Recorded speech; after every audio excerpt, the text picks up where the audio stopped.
যে বৈষম্যহীনতার জন্য আমরা আন্দোলন করেছি তার কোনো প্রতিফলন আমরা এখানে দেখতে পাচ্ছি না, বরঞ্চ উল্টো সাধারণ মানুষের ক্রয় ক্ষমতা আরো কমতে আছে।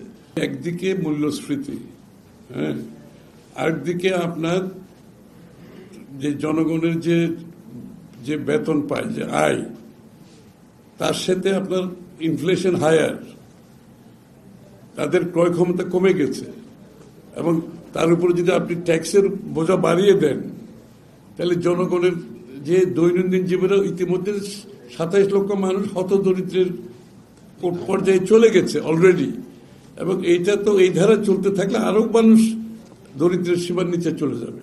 আপনাকে তো জনগণের দৈনন্দিন জীবনযাপনের বিষয়টা মাথায় রাখতে হবে। প্রথমে দেশে আপনি যাই করেন, বাংলাদেশের সাধারণ মানুষের জীবনযাত্রার মান হচ্ছে যে কোনো বাজেটের প্রধান লক্ষ্য হতে হবে। তার জীবনযাত্রার মান যাতে এফেক্ট, সেটা আপনার কর পলিসির মাধ্যমে হোক, সেটা সরকারি যে কোনো নীতি, মানে সোশ্যাল সেফটি নেটের কথা বলেন, প্রথম লক্ষ্য হওয়া উচিত। সেইগুলো উপেক্ষিত হচ্ছে। আমাদের দুঃখটা সেখানে যে আন্দোলনের জন্য, যে বৈষম্যহীনতার জন্য আমরা আন্দোলন করেছি তার কোনো প্রতিফলন আমরা এখানে দেখতে পাচ্ছি না, বরঞ্চ উল্টো সাধারণ মানুষের ক্রয় ক্ষমতা আরো কমতে আছে।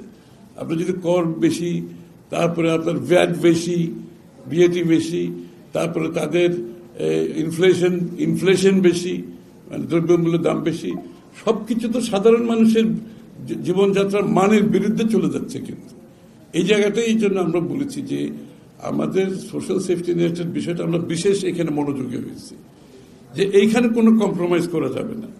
আপনি দেশ যত উন্নত হোক, সেই উন্নতির ফসল যদি সাধারণ মানুষ কাছে না যায়, সেই উন্নতি কিন্তু কারো কাম্য হওয়া উচিত না। আমরা শুধু এখন নিজেরা বাড়াই নাই, আগামী 2 বছরের জন্য বাড়াই দিয়ে গেছে। সুতরাং আগামী 2 বছর সরকার আসবে, তাদেরকে এটা ক্যারি করতে হবে। যদি বা আমরা আমাদের মতো করে বাজেট হবে, সুতরাং সেটা অন্য বিষয়। আমরা সব হিসাব বুঝাই দেবো আপনাদের।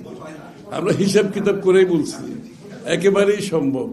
আপনি যে সমস্ত সংস্কারের কথা আমরা এখানে বলে, আমরা যে বিষয়গুলো পরিবর্তনের কথা বলেছি, আপনি সবগুলোকে বাস্তবায়ন করতে হবে।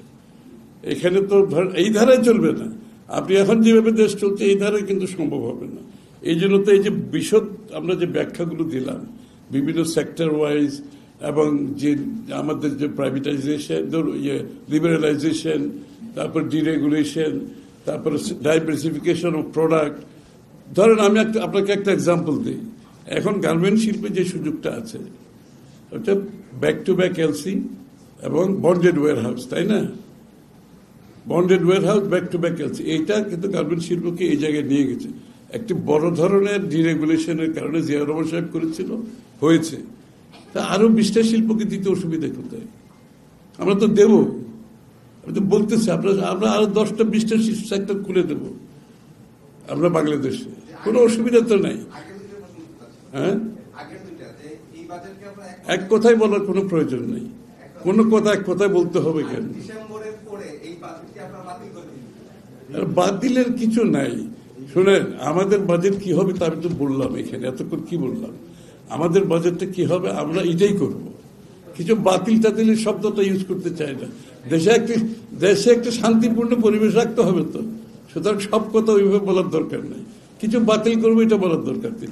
আমরা আমাদের কর্মসূচি বাস্তবায়নের জন্য একটা রাজনৈতিক দলের যে অঙ্গীকার আমরা জনগণের কাছে, আমরা আমাদের অঙ্গীকার বাস্তবায়ন করবো। কারোটা বাতিল করবো, রাখবো, এগুলো আলোচনার কোনো বিষয় না। ওনারা কি করতে পারবে এটা নিয়ে আলোচনার বিষয় না। আমরা কি করবো সেটা বললাম। শোনেন, ইন্টারিয়াম গভর্নমেন্টের সম্বন্ধে আসলে আমরা এটা খুব বেশি বিস্তারিত আলোচনার খুব প্রয়োজন আছে আমি মনে করি না। আমরা অপেক্ষা করছি দেশের জনগণ। আমি শুরুতেই বললাম যে নির্বাচিত সরকার, জনপ্রতিনিধি, সংসদ, আলোচনা, জনগণের অংশগ্রহণ সব তো অনুপস্থিত। সুতরাং এখানে তো আলোচনা করে কোনো লাভ হবে না। আমাকে অপেক্ষা করতে হবে একটা নির্বাচিত সরকারের জন্য। প্রাইভেট সেক্টর ক্রেডিট গ্রোথ তো আপনি ফ্যাক্টস আছে না, প্রাইভেট সেক্টর ক্রেডিট গ্রোথ কমছে, মূলধন আমদানি কমছে, তারপরে আপনার বিনিয়োগ কমছে, কর্মসংস্থান কমছে প্রতিদিন। তাহলে এই ধারা তো এটা তো নিম্নমুখী বিষয়টা। যত তাড়াতাড়ি নির্বাচনের মাধ্যমে একটা নির্বাচিত সরকার আসবে, এটাকে রোধ করা সম্ভব এই একমাত্র পথ, আর কোনো পথ তো নাই।